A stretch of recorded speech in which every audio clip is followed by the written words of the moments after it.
we will take away their guns and give them books. Jason?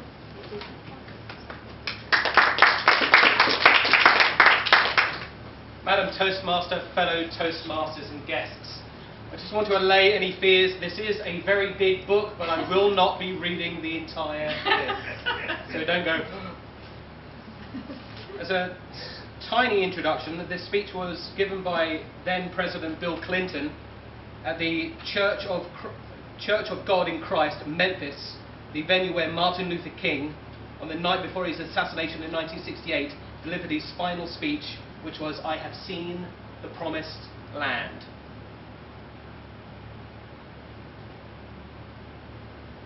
Last year, I was elected president of this great country. I never dreamed that I would ever have a chance to come to this hallowed place where Martin Luther King gave his last sermon. I ask you to think today about the purpose for which I ran and the purpose for which so many of you worked to put me in this great office. I've worked hard to keep faith with our common efforts, to restore the economy, to reverse the politics of helping only those at the top of our totem pole and not the hard-working middle class or the poor, to bring our people together across racial, regional and political lines,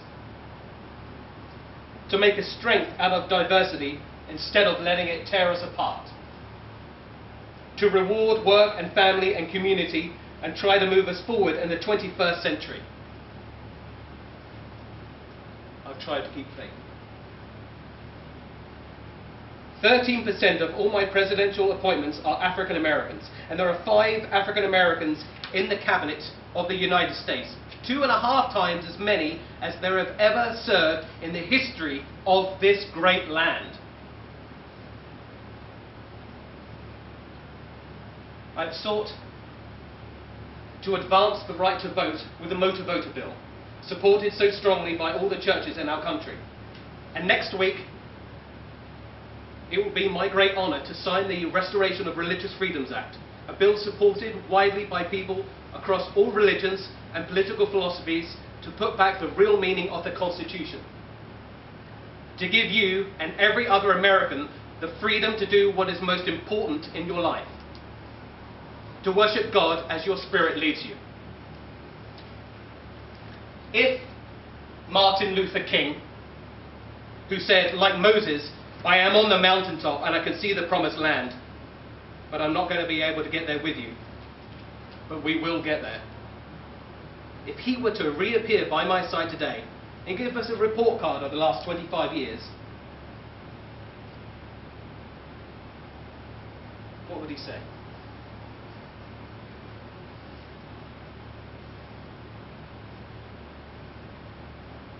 "You did a good job," he would say.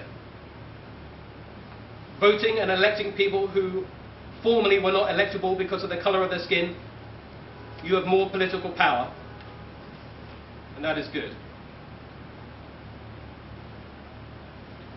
You did a good job," he would say. Letting people who have the ability to do so live wherever they want to live, go wherever they want to go in this great country. "You did a good job," he would say. "You did a very good job creating a black middle class of people who are really doing well, and the middle class is growing more among African Americans than non-African Americans. You did a good job. You did a good job in opening opportunity. But," he would say, "I did not live and die to see the American family destroyed. I did not live and die to see 13-year-old boys get automatic weapons and gun down 9-year-old boys just for the kick of it. I did not live and die to see young people destroy their own lives with drugs and then build fortunes destroying the lives of others. That is not what I came here to do.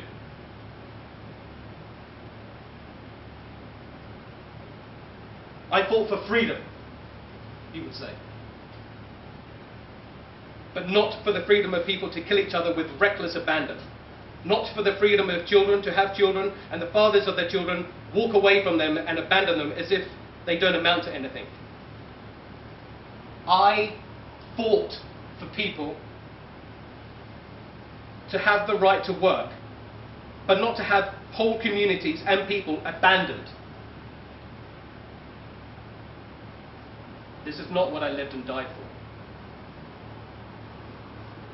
My fellow Americans, he would say. I fought to stop white people from being filled with hate that they would wreak violence on black people. I did not fight for the right of black people to murder other black people with reckless abandon. The other day,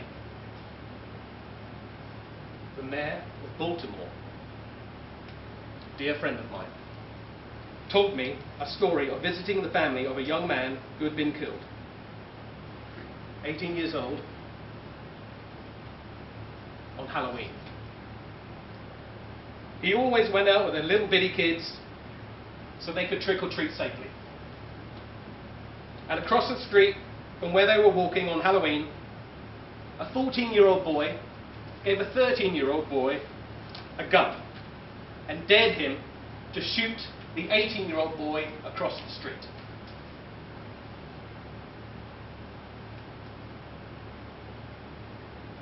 And he shot him dead.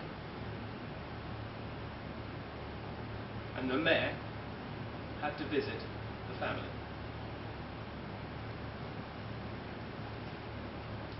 In Washington, D.C., where I live, your nation's capital, the symbol of freedom throughout the world, look how that freedom is being exercised. The other night, a man came along the street and grabbed a 1-year-old child and put the child in his car. The child may have been the child of the man. And 2 people were after him and they chased him in the car and they just kept shooting with reckless abandon, knowing the baby was in the car. And they shot the man dead.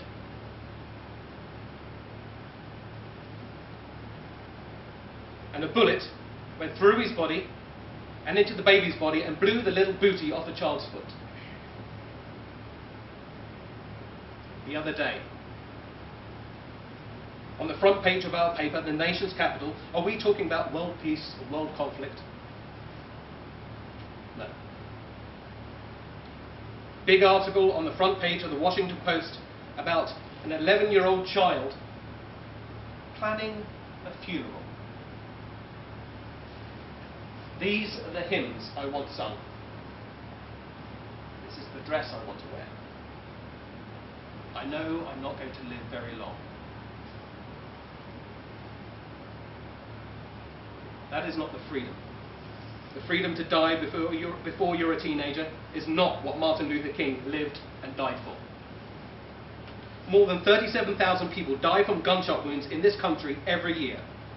Gunfire is the leading cause of death in young men. And now that we've all gotten so cool that everybody can get a semi-automatic, a person shot now is 3 times more likely to die than 15 years ago. Because they're likely to have 3 bullets in them. 160,000 children stay home from school every day because they are scared they will be hurt in their schools.